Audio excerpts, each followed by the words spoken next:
It was very self-evident, being a technician, being a business owner, that one of the hardest things that we had to do as business owners was to be able to find qualified technicians.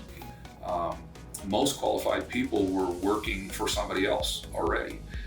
People who were up and coming or didn't have a whole lot of experience were great and enthusiastic, but they just didn't have the ability to just jump right in and get the job done.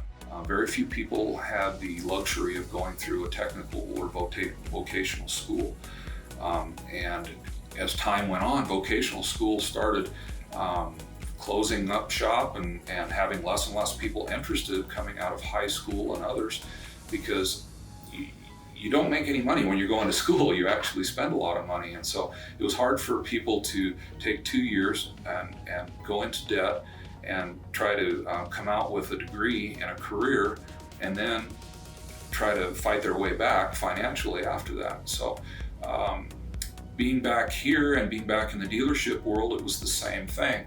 I saw a lot of young men that were very promising, had a lot of skills, had a lot of natural ability, but same thing, they couldn't afford to stop and do a 2-year class, even though it would have done them a world of good because they could learn all the basics.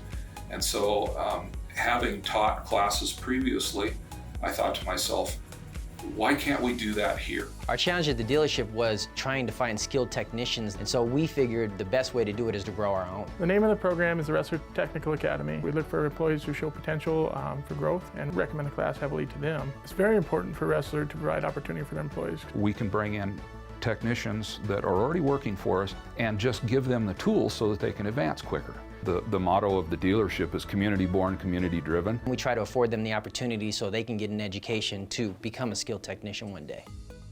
So to be able to see the need, and having the previous experience of being able to teach and enjoying teaching, in this it's the best of both worlds. I can work on cars, I have the everyday experience, but I also have the ability to take that experience and condense it down and be able to teach it to people who are in the business right now, who just need a little more knowledge so that they can progress.